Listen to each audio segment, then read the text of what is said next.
Live from Kern County's streaming news leader, this is 23 ABC News at 6, and it starts now.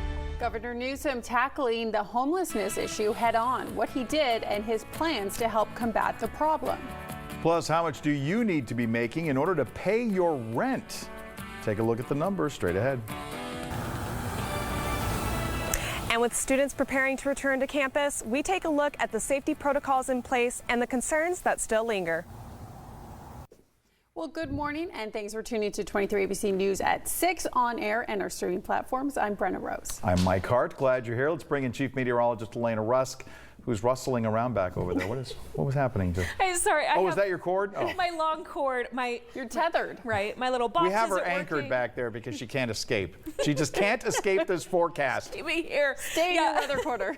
Technology not our friend, so I'm back on an old 1990s cord. But you know what? Hardline always works. Let's take a look at some of that haze out there on the horizon. I'm classifying today's air quality as better but not great, right? We had so much of that awful wildfire smoke filling in over the weekend and becoming very trapped. Now we go from 77 at this hour to a smoky 103 later today. Better than yesterday, but still not great.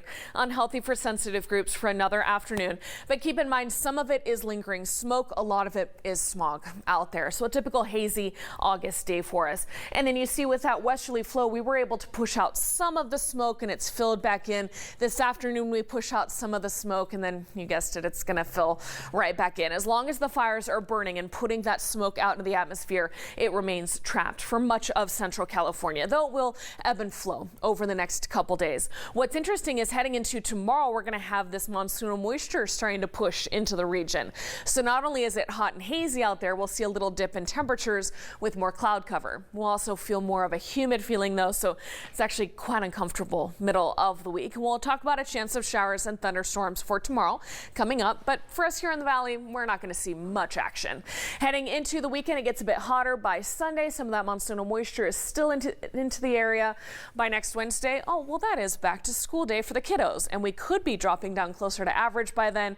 We'll keep an eye on it. School starts a week from tomorrow. All right, keeping a close eye on traffic is CHP Officer Robert Rodriguez. Good morning.